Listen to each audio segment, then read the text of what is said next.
नमस्कार दोस्तों, स्वागत है आपका आपके अपने यूट्यूब चैनल मन अप स्टोरीज में। दोस्तों, कहानी चल रही है तेरा मेरा प्यार और इसके 12 पार्ट अपलोड हो चुके हैं। ये 13वां और अंतिम पार्ट है। तो चलिए दोस्तों, कहानी को शुरू करते हैं। आज के बाद मुझे इस तरह नहीं प्रणाम करें, मुझे अच्छा नहीं लगता। छाया बोली, आप हाँ बोले या नहीं, मैं तो करूँगी क्योंकि माँ ने बोला है। सौरभ ने कहा, ठीक है, मैं भी माँ से पूछता हूँ कि लड़के लड़कियों को प्रणाम क्यों नहीं कर सकते। छाया ने कहा, आप नहीं समझेंगे। अच्छा, अब ये नहीं करूँगी, आप माँ से कुछ नहीं बोलें। सौरभ ने कहा, ठीक है। छाया जाने लगी तो सौरभ ने उसे बुलाया। सुनिए छाया। छाया रुक गई। सौरभ ने आकर छाया को गले से लगा लिया। छाया बोली, छी, पूरा तेल मेरे कपड़ों पर लगा दिया, पागल। सौरभ हंसते हुए बोला, सॉरी सॉरी। छाया बोली, आपको हर चीज गलत समय पर ही करनी होती है। सौरभ ने हंसकर कहा, ठीक है, अब से पूछ लूंगा। अब तो ठीक है। छाया ने कहा, माँ देख लेगी तो पूछेगी ना कि कैसे लग गया इतना तेल। सौरभ ने कहा, बोल देना कि बेटे से पूछ लीजिए। छाया चली गई बाहर। सौरभ कमरे में पड़े छाया के फोटो को उठा के बोला, सब कुछ नया एहसास है। तुम्हारे साथ जो भी कुछ है, तुम्हारा भले ही दूसरा प्यार है लेकिन मेरा ये पहला प्यार है। और ये एहसास दुनिया के सारे एहसासों से अच्छा है। और बेड पर लेट गया। हीना बाहर से बोली, भैया। सौरभ तुरंत फोटो को रखा और बनियान पहन के बोला, आ जाओ छोटी। हीना आई और बोली, भैया ये क्या आपके चेहरे पे इतना तेल लगा दिया क्या भाभी ने? आप आईने में देखिए। और फिर हंसने लगी। सौरभ ने उठकर आईने में देखा और बोला, अच्छा दिख रहा हूँ वैसे। हीना ने कहा, वैसे भाभी बहुत अच्छी है ना भैया? सौरभ ने कहा, हाँ वो तो है। हीना ने कहा, भैया आपको पता है, भाभी के बालों में तेल हार्दिक भैया अक्सर लगा दिया करते थे और कंघी मैं कर देती थी क्योंकि वो बालों को बहुत उलझा देते थे। सौरभ ने कहा, ठीक है, कल से मैं उनके बालों में तेल लगाऊंगा। और दिव्यांश कहाँ है? हीना ने कहा, वो आते ही रूम में सोकर मोबाइल देख रहे हैं। सौरभ ने कहा, बैठो तुम हीना। हीना बोली, भैया दिव्यांश बोल रहे थे कि हम दोनों कहीं दूसरे जगह रूम लेकर रहेंगे, यहाँ नहीं रहेंगे। सौरभ ने कहा, लेकिन ऐसा क्यों? हीना ने कहा, पता नहीं उनको क्या हो गया है। सौरभ ने कहा, अच्छा ठीक है, मैं बात करूँगा। वो कैसे रहेगा कहीं और मुझे छोड़कर? मैं अकेला हो जाऊंगा यहाँ फिर। हीना ने कहा, अब आपका घर है तो आपको तो रहना ही पड़ेगा ना। सौरभ ने कहा, और कौन बोला ये कि आपका घर नहीं है? अगर इस तरह बोलोगी तो मैं छाया को लेकर यहाँ से चला जाऊंगा। हीना ने कहा, भैया और पापा मम्मी? सौरभ ने कहा, उनको भी मैं ले जाऊंगा यहाँ से, फिर तुम्हें और दिव्यांश को छोड़ दूंगा सिर्फ। हीना ने कहा, नहीं भैया ऐसा नहीं होगा, आप उनको समझा दीजिएगा। वो अब मेरा साला भी है, जीजा भी है और दोस्त भी। तो 3 रिश्ते हैं उसके साथ, एक का तो फ़ायदा उठा ही सकता हूँ मैं। हीना हंसने लगी। हीना ने कहा, भैया अभी सिर्फ 6 महीने का हुआ है और बड़ा अजीब लगता है, बहुत परेशान हो जाती हूँ। सौरभ ने कहा, कल से छाया को बोल के जाऊंगा कि तुम्हारा ख्याल रखे। हीना बोली, भैया भाभी से ज़्यादा मुझे कोई प्यार नहीं करता, मेरे पति भी नहीं। आप कुछ मत बोलिएगा भाभी को, वो सबसे बेस्ट हैं, दिन भर मेरे आगे पीछे रहती हैं। आप लोगों के आने के टाइम ही होता है तभी वो किचन में जाकर खाना बनाने लगती हैं। मैं बहुत लक्की हूँ भैया कि मेरे भैया और भाभी दुनिया के सबसे अच्छे भैया भाभी हैं। सौरभ ने कहा, कुछ खाने का मन है क्या? आज थोड़ा अजीब लग रहा था तो कुछ ला नहीं पाया, अभी ठीक लग रहा है। अभी सिर्फ 8 बजे हैं, कुछ लाना हो तो ला सकता हूँ, बोलो कुछ खाना है क्या? हीना बोली, ठीक है, भाभी को पूछ के बताती हूँ, मुझे तो कुछ खाने का मन नहीं है। हीना छाया के पास गई और बोली, भाभी कुछ खाना है क्या? भैया मार्केट जा रहे हैं। छाया ने कहा, लेकिन अभी क्यों जा रहे हैं? कुछ काम था क्या? उनकी तबीयत ठीक नहीं है। हिना, मना करो उसे। अभी कहीं जाने की ज़रूरत नहीं है उनको। हिना बोली, आप खुद ही बोल दीजिए, मैं नहीं बोलूँगी। छाया गुस्से में आई तो सौरभ कपड़े पहन रहा था। छाया बोली, कहाँ जाना है आपको अभी? सौरभ ने कहा, मार्केट से कुछ खाने को ला देता हूँ हिना के लिए। आज शाम को कुछ ला नहीं पाया। हिना का जो भी खाने का मन कर रहा है तो वो मैं जा रही हूँ, बना देती हूँ। आप चुपचाप आराम कीजिए। आज 6 महीने में पहली बार छाया हक से सौरभ को बोली थी। सौरभ चुपचाप छाया को हाँ बोलकर कपड़े खोलने लगा। छाया बाहर निकल कर आई और बोली, हिना, तुम्हारे लिए क्या बना दूँ? हिना भाभी को गले लगा के बोली, क्या बात है भाभी, सौरभ भैया पर हक जमाने लगे हैं आप अब? छाया बोली, मेरा मूड खराब हो गया, इतने थके हैं और अभी बिना मतलब के बाइक से घूमने जाएंगे। हिना ने कहा, मुझे कुछ खाने का मन नहीं है भाभी, मैं चाहती थी कि आप डांटे, इसीलिए तो मैं आपको बोलने आई थी। और फिर हिना हंसने लगी। हृदय को हिना की माँ छाया को देते हुए बोली, इसको थोड़ा दूध पिला दो, तब से खेल ही रहा है बहू। छाया हृदय को लेकर बेडरूम में चली गई। देखा तो सौरभ मोबाइल चला रहा था। छाया सोफे पर बैठकर हृदय को दूध पिलाने लगी, मुंह दूसरी तरफ करके। हृदय दूध पी रहा था। सौरभ ने आवाज लगाई, बेटू। हृदय तुरंत सौरभ को ढूंढने लगा। छाया हृदय को दूध दे रही थी, वो पी नहीं रहा था। छाया गुस्से में सौरभ की तरफ देखी और बोली, रखिए आप ही, और हृदय को सौरभ के पास छोड़कर चली गई। सौरभ हृदय के साथ खेलने लगा। दोनों बाप बेटे बेड पर मस्ती कर करके पूरा बेड खराब कर दिए। शाम को ही छाया ने सब ठीक किया था। हीना रूम में आई और देखा तो देख के हंसने लगी और बोली, अभी भाभी फिर डांटेगी आपको, बेड का क्या हाल कर दिया है आपने? सौरभ ने एक हाथ में हृदय को लिया और दूसरे हाथ से बेड ठीक करने लगा। हिना ने कहा, मैं ठीक कर देती हूँ, आप छोड़ दीजिए। हिना बेड ठीक कर रही थी कि छाया आ गई और उसने हिना को बेड ठीक करते हुए देख लिया। फिर बोली, ये क्या, आप खड़े हैं और हिना से काम करवा रहे हैं? छोड़ दो हिना, मैं कर देती हूँ। और ये बेड अभी तुरंत खराब कैसे हुआ? सौरभ हृदय को देखकर मुस्कुराने लगा। हृदय भी जोर जोर से हंसने लगा। हिना भी हंस गई और बोली, भाभी, आपके ये दोनों बच्चों ने बेड को खराब किया है। एक तो छोटा है और एक बहुत छोटा है। छाया बोली, हिना, ये सब कुछ उल्टा ही करते हैं। सौरभ हंसने लगा और हृदय के साथ बाहर चला गया। हॉल में माँ बैठकर टीवी देख रही थी। वहीं बैठ के माँ के साथ टीवी देखने लगा। छाया बोली, हिना, जितना मैं इनको जानने की कोशिश कर रही हूँ, इनके अंदर का बच्चा हमको दिखने लगा है। एकदम बच्चों की तरह हरकत करते हैं। शाम को पूरा तेल मेरे शरीर पर लगा दिए। हिना हंस के बोली, चलिए अच्छा है, आपके 2 बच्चे हो गए, अब और बच्चा नहीं करिएगा? छाया बोली, सच में अब मैं दूसरा बच्चा नहीं करूँगी हिना, क्योंकि मैं हृदय के प्यार को किसी और के साथ नहीं बांट सकती और इस घर का वारिस केवल हृदय ही रहेगा। मैं तुम लोगों की जिद से शादी कर ली हूँ, लेकिन बच्चा कभी नहीं करूँगी। हिना ने कहा, भैया मानेंगे तब ना? छाया ने कहा, अगर नाटक किए तो मैं साथ में रहूँगी भी नहीं।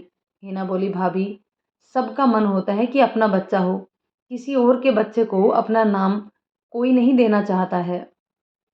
छाया को हार्दिक की बात याद आ गई। जब हार्दिक छाया को बोला था कि हम बच्चा अडॉप्ट नहीं करेंगे, अपना बच्चा करेंगे। छाया बोली, हिना, सच में ऐसा करेंगे क्या सौरभ? क्योंकि तुम्हारे भैया भी बच्चा अडॉप्ट करने के अगेंस्ट थे। हिना ने कहा, भाभी, ये तो सौरभ भैया पर डिपेंड करता है कि वो बच्चा चाहते हैं, करना चाहेंगे या नहीं चाहेंगे। छाया ने कहा, मुझे लगता है कि वो मान जाएंगे अगर मैं मना करूँगी तो। हिना बोली, देखिए, अगर मान जाते हैं तो अच्छी बात है ना भाभी, वैसे आप दोनों साथ में रहने तो लगे ही हो भाभी। छाया ने कहा, नहीं हिना, आज पहली बार मैं उनकी पीठ में तेल लगा दी हूँ, वरना आज तक हम एक दूसरे से कभी अच्छे से बात भी नहीं किए हैं। हिना ने कहा, भाभी, तो अब साथ रहना चाहिए, क्योंकि ऐसे उनको ज़्यादा इंतज़ार नहीं करवाना चाहिए, क्योंकि अगर उनको कोई और मिल गई और उनका मन पिघल गया तो? छाया बोली, तो फिर मैं कभी भी उनको अपने करीब नहीं आने दूंगी। इतनी जिद्दी हूँ मैं। हिना ने कहा, भाभी आप सब नॉर्मल कर दीजिए धीरे धीरे, क्योंकि बहुत दिन हो गए हैं भाभी, उन सब बातों को कब तक याद रखेंगी। छाया बोली, हाँ हिना, कोशिश कर रही हूँ। हिना ने कहा, अच्छी बात है। सब रात का खाना खाए। छाया हिना की बातों को सोच सोच के परेशान होने लगी कि इनको कहीं बाहर कोई लड़की मिल जाएगी तो। और उन बातों को सोच सोच कर छाया का माथा दर्द करना शुरू हो गया। अब सब सोने लगे। सौरभ सोफे पर सोने लगा तो छाया बोली, बेड पर ही सो जाइए। सौरभ को लगा कि छाया परेशान है। सौरभ ने कहा, क्या हुआ, सब ठीक है ना? छाया ने कहा, हाँ ठीक है, बस थोड़ा सिर दर्द कर रहा है। थोड़ी देर में ठीक हो जाएगा तो सो जाऊंगी, आप सो जाइए। सौरभ ने कहा, मतलब सेवा करने का टाइम आ गया है, सोफे पर बैठिए ना आप। छाया ने कहा, क्यों? सौरभ बोला, चलिए बताता हूँ। छाया सोफे पर आकर बैठ गई। सौरभ ने अलमारी खोली और बोला, कौन सा तेल लगाती हैं आप बालों में? छाया ने इशारे से बताया। सौरभ ने तेल उठा लिया। छाया ने कहा, मुझे नहीं लगाना है। सौरभ बोला, क्यों नहीं लगाना? मैं लगाऊंगा बालों में आज तेल। मुझे हिना ने बताया कि आपको चंपी करना बालों में अच्छा लगता है। छाया चुप हो गई। सौरभ छाया के बालों में अच्छे से तेल लगा दिया और थोड़ा थोड़ा बाल खींच के आराम से बांध दिए और बोला, अब आराम है? आधे घंटे की मेहनत के बाद भी छाया के चेहरे की सिकन नहीं गई।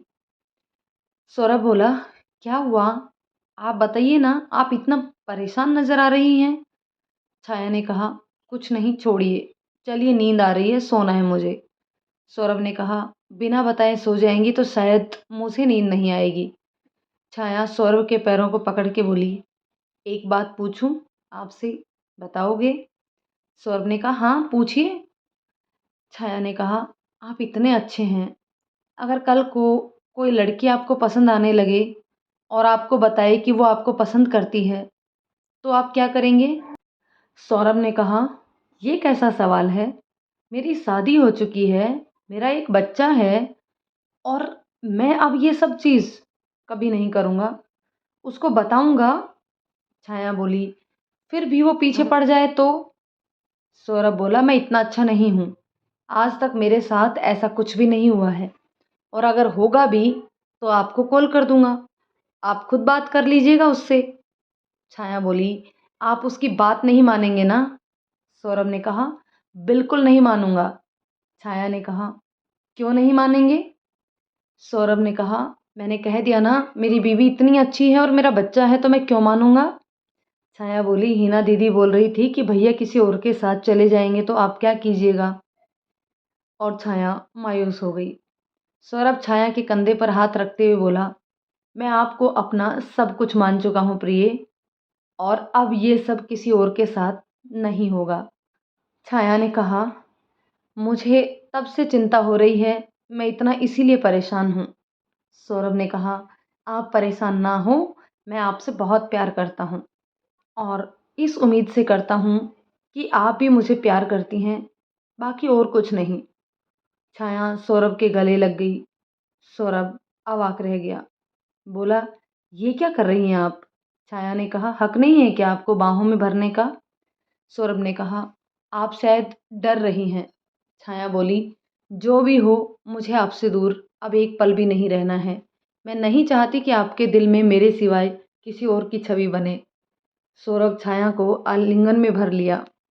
दोनों एक दूसरे में खोए जा रहे थे।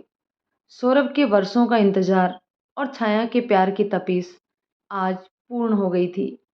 दोनों एक दूसरे के शरीर से आ रही मंद खुशबू में खोने लगे। सौरभ के जीवन का ये पहला एहसास था।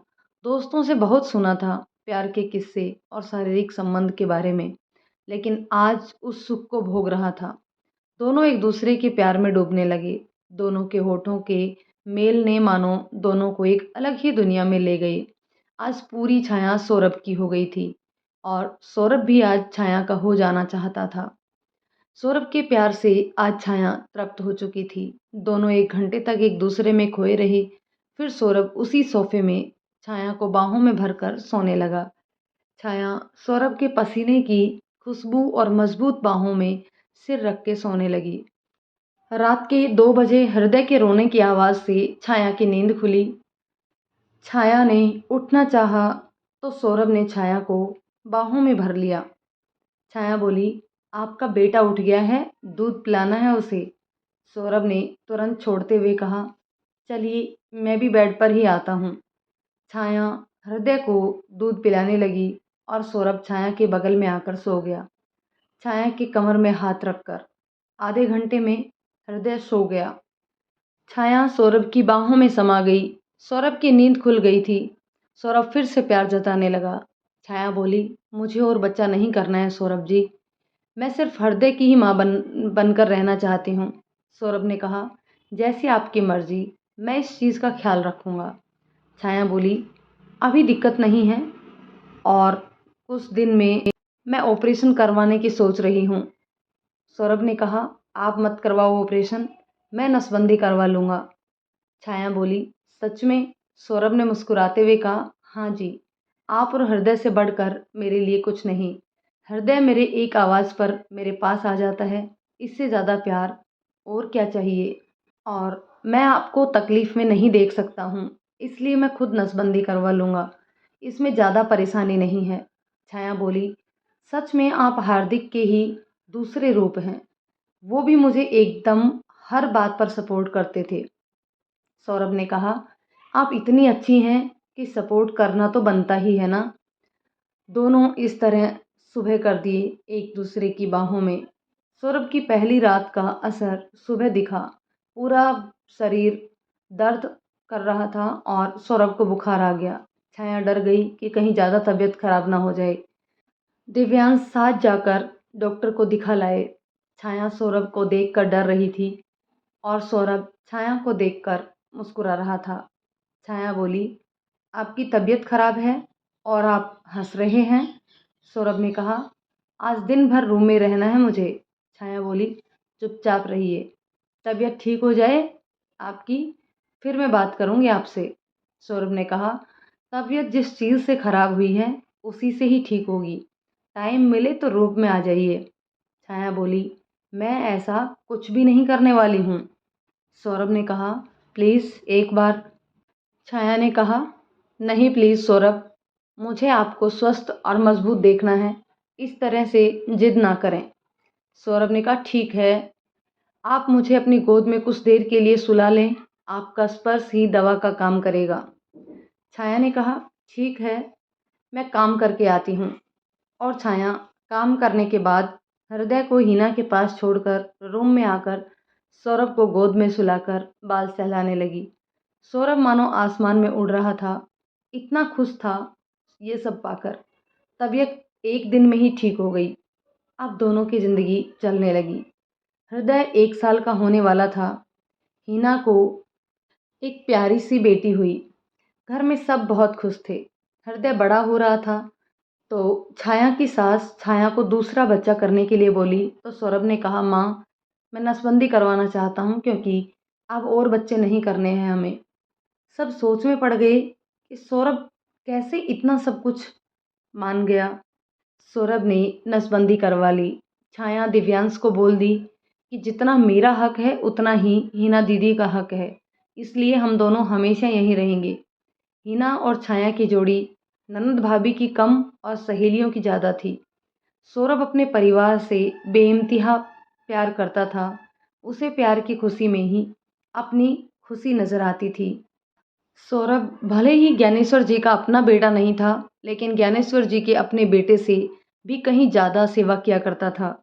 हृदय के चलते अपना खुद का बच्चा नहीं किया। छाया सास ससुर की हमेशा चहेती बनी रही। तो दोस्तों ये थी कहानी।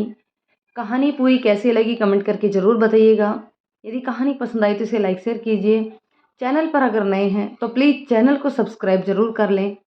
मिलते हैं एक नई कहानी के साथ, तब तक के लिए शुक्रिया।